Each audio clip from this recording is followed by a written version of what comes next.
حکومت ترکیه جبو پیشیلگرتنا بلاوبونا ویروس کرونا لسه یک باجارن ترکیه بریارا قدخکرنا درکتنا در و راگهاند. استانبول جه یک جوان باجارنه کو 16 میلیون مروان پکته. هر وها وقدل آبوریا ترکیه و جه گشتیاری تبناسین. مزگفتان حال پشت من هنددیمن آنده دبینین جه ساله به میلیونان گشتیار ته و زیارت دیکه. لینها جبر قدخه درکتنا در و تو کس دوه میدان تونه.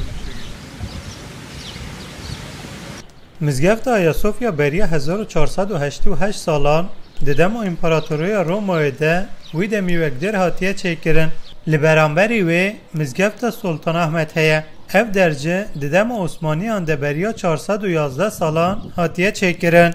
اف هر دو مزگفت جبو گشتیاری و دیروکا استانبوله پرگرینگن. هر وها اف هر دو مزگفت مهم بورین رمضان ده به میلیونان گشتیار دکرن میوان.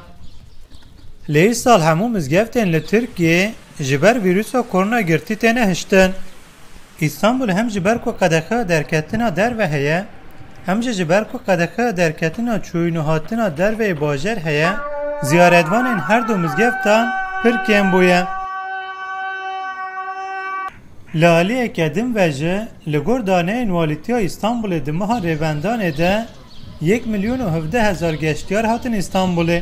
جبر کو رجا گشتیاران لی استانبول کت سفره جالی آبوریه و باندورن خراب لسر اسنافان کرد. دروژن قدخه ده جبلی فرنه درمانخانه و وترینران همو کارگه گرتینه.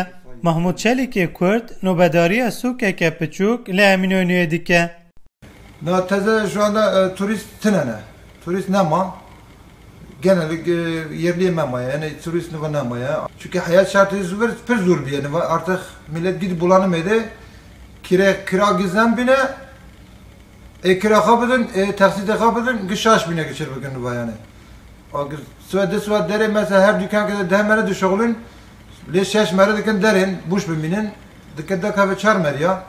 Hecai bir xistene ku İstanbul hem jiber diru ku bedevi axwa hem jiber derya و آواهیان خو هر زیده گشتیار وی باجار ترکیه زیارت دیکن.